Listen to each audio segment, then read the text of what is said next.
quand je me suis lancée là-dedans, je voyais marqué là sur la bannière d'arrivée Gaëlle 1, Scala 0. Alors Scala, c'est le nom que je donne à la sclérose.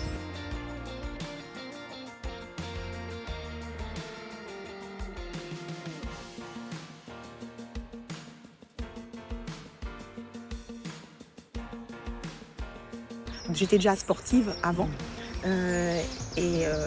L'évolution de la maladie, c'est que ça réduit notre capacité physique, il y a une rigidification, etc.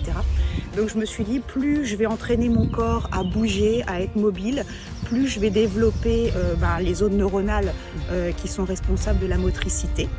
Et donc, le matin, je faisais déjà du yoga, mais là maintenant, c'est quasiment obligatoire. Je m'entraîne aussi à rester en équilibre comme ça, là, sur un pied pendant 1 minute. Au début, c'était très compliqué. Et puis là, au fur et à mesure, on gagne un petit peu en stabilité, etc. Donc c'est de l'entraînement. Il ne faut pas baisser les bras.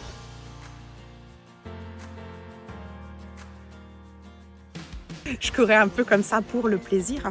Et en septembre, j'ai une amie qui est une habituée du NTMF, le North Trail Mont Flandre, qui s'inscrivait sur le 80.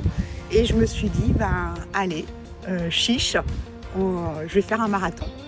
Je ne savais pas comment mon corps allait réagir, mais je me suis dit, ce sera l'occasion de voir ça et d'en apprendre un peu plus sur comment fonctionne cette maladie en situation un peu plus extrême.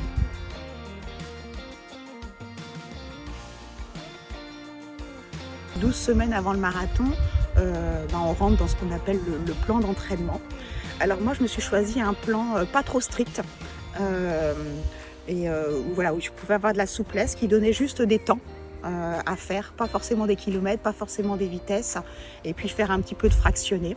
Et donc, je suivis à peu près le plan, en variant aussi. J'ai fait du vélo, je fais du renforcement musculaire.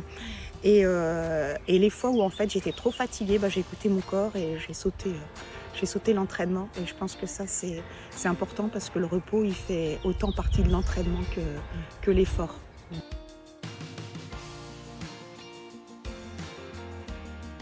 Le marathon il s'est très bien passé. Et en fait, entre le 30e et le 40e kilomètre, souvent c'est une zone un petit peu dure. Donc là, je fais très attention à pas trop monter en fréquence cardiaque, etc. Et j'ai eu comme vraiment comme une prise de conscience, un sentiment de paix. Et comme si je la remerciais, là, Scala, de me dire, elle est avec moi. Et là, elle suit l'affaire. Et je me suis rendu compte de tout ce que ça m'avait apporté en fait dans ma vie, les changements que j'ai dû mettre en place et qui finalement sont très bénéfiques. Parce que parfois avant, j'écoutais pas mon corps, ou j'étais trop rigide. Quand j'avais un objectif, quoi qu'il arrive, j'y allais. Et là, ça a ramené de la souplesse, je suis obligée de m'écouter, etc. Et de beaucoup mieux me respecter.